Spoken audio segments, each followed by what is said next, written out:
Happy Monday. Welcome to Monday. And in this video, we're going to be talking about how to lead on a Monday. Because believe it or not, there's some things that you want to do on Monday as a leader that you may not do on the rest of the week, but it's an important thing. That is under the assumption that Monday is the first day of the week for your business and where you are. So let's talk a little bit about that. Monday, number one, in how to lead on a Monday is all about actually energy. And it's important as a leader that when you come into the workplace on a Monday morning, that you come in with great energy, regardless of what's going on, regardless of what happened on the weekend, regardless of how tired you are, that you come in and you are excited to be at work, wherever that is for you. So here's the thing. A lot of people, in a sense, don't look forward to Monday. They don't want to come back to work. And so, hopefully that's not the case in your workplace, but even the best workplaces, it's hard to compete with someone's weekend. So people come back like, okay, it's a long, people can think that it's a long slog to Friday again. Not that we should live our life like that, but, this is what happens. People come in on Monday.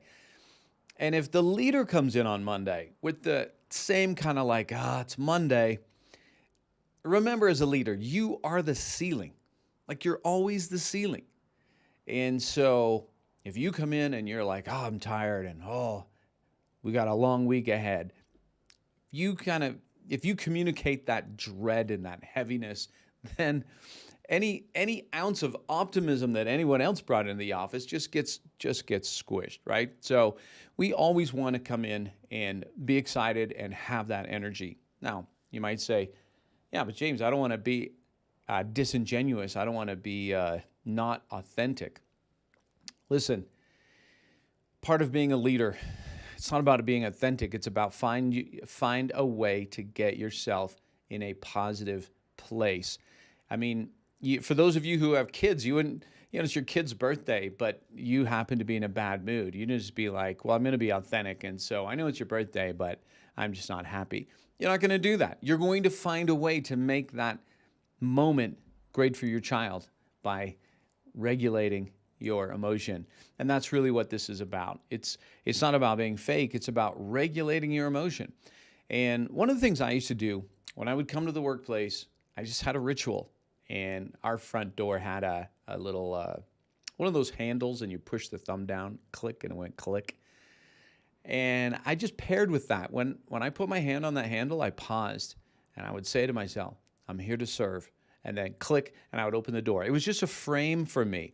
Now, you can do something like that, or maybe you have sliding doors that open, or maybe you work from home, whatever you need to do. But any kind of ritual that's going to help get you into a state of, I am here to serve, and I'm going to have a lot of energy. And, not crazy energy that makes people, that's off-putting, but just you're positive, you're optimistic, you're energetic, you're happy to see people, happy to be back at work, happy to do what you're doing, because your mission, vision, or whatever project that you're working on, there's purpose connected to that. And so we're going to tap back into that purpose so that people feel that coming off of you. And if you can't get excited about work on Monday, it means that you yourself have disconnected from whatever it is that is the purpose of your organization or the purpose of the current project that you're on, right? And if you think, well, there's no purpose in the project that we're on, then that's actually a bigger problem that's going to affect your entire team, right? That's one of those moments like, okay, if I can't get excited about what we're doing, how can I expect anyone else to be excited with what we're doing? So reground in whatever it is that you do, get excited, and come in with that energy. Secondly, check in with everyone. And this doesn't have to take long, but as you check in, I want you to think on two different levels. One is just to check in personally. Hey, great to see you. How's it going? How was your weekend? Did you guys end up going to the lake on Saturday? Hey, how was your grandmother's birthday?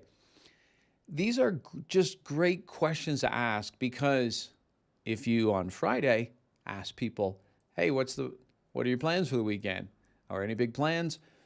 This gives you a chance to check back in with them, and it shows that you were listening, shows that you care, and it's a great great place to be genuinely interested in this, in your staff. It's also a way to get to know them more, right? And so, hey, how was the weekend?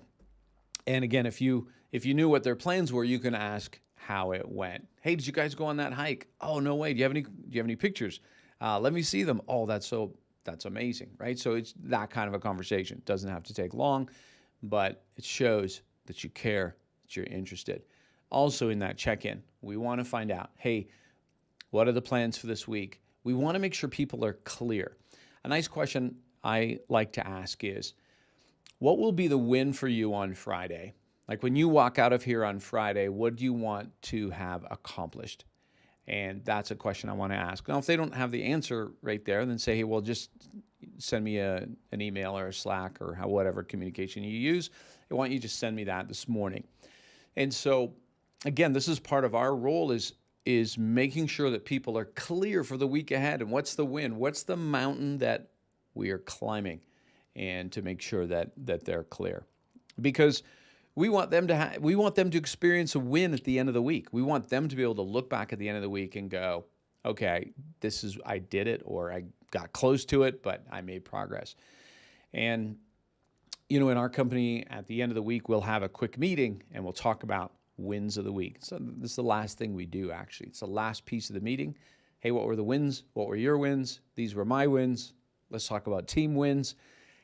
And those wins get initially set up from Monday, just that check-in. All right, so let's just review 2 things so far. Number 1, energy, right? Come in with energy, connected to your purpose. Secondly, have a check-in, both personally and then also, hey, are you clear with what you need to do this week, or what are you doing this week, or what's going to be the win, right, on Friday? The third thing to do on a Monday is to be intentional about how you lead. Now, this is what 9 Minutes on Monday is all about, and I'll get to that in just a moment. But in 9 Minutes on Monday, we teach you these 9 engagement drivers, right? That when you tap into these engagement drivers, it increases people's motivation and intrinsic motivation. And so what that involves is sitting down on a Monday and asking yourself these 9 simple questions, each of which you'll make a micro commitment out of, right? Who am I going to check in with this week? Who am I going to coach this week? Who am I going to make sure I reward or recognize this week, right? Who am I going to give feedback to on their progress and performance this week? Who am I going to connect purpose to pay? Who am I going to help experience autonomy this week, right? How am I going, what small thing will I do to help bring the team together? What's one thing I could do to add some fun around here? And what's one thing I can do to set an example, right? And so we ask ourselves those 9 questions. Now, you don't have to ask all 9, just even a couple will benefit you in how you lead.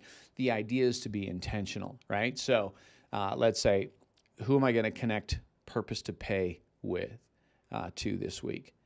And so we think through that. Who am I going to give feedback on their progress? So what we're doing at the beginning of the week is we're getting intentional. We're setting a roadmap for our own leadership. And this becomes our win, right? This becomes our win on Friday, that we look back and we can go back to what we committed to right now on Monday in terms of our leadership. And then we want to be able to check those boxes and say, yeah, I did that.